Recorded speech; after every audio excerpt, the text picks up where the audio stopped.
তো দেখো আজকে আমার বৌদি বানিয়েছে নিজের হাতে চাউমিন, কারণ আজকে আমার দিদি বাড়িতে নেই, কোথায় গেছে ঘুরতে, আর আমাকে নিয়ে যায়নি। আমি শুধু বৌদিকে বললাম যে বৌদি আমাকে একটু চাউমিন বানিয়ে দাও, তাই দেখো এই যে বলার সাথে সাথে কিন্তু চাউমিন বানিয়েছে। আর আমার সুমিদিকে বললাম দিদি যে ঘুরতে গেছে আমাকে নিয়ে যা, গেল না নিয়ে।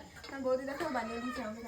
আমি ওকে খুব ভালোবাসি, কিন্তু ও সবসময় বোঝে না, ও শুধু দিদির না না, পক্ষেই আমি থাকে। আর দিদির পক্ষে থাকবো না। তুমি আমাকে এত সুন্দর রান্না, আগের দিনকে ও কি একটা বড়া করে খাইয়েছো, আজকে চাউমিন খাইলে আমি আমি তো তোমার বড়া করে খাওয়ালাম। ওই তার কখনো তোমার কথা সব যা বলবো তাই শুনবো। হ্যাঁ, আমি তো তোকে সব থেকে বেশি ভালোবাসি, এটা তো তুই বুঝিস না, তুই খালি তো দিদির স্বার্থটাই দেখিস। আজকের বার থেকে দিতে দিয়েছে। ঠিক আছে, দেখি দেখা যাবে কতটা বুঝেছিস। দিদি আসলে তো আবার দৌড়ায়, দিদির কাছে গিয়ে বলবি না, না, যাবো না জানো দিদি। ওদি জানিস তোর যা এই করেছে না, ওই না, আর বলবো না, করেছে। দিতে আর বলবো না।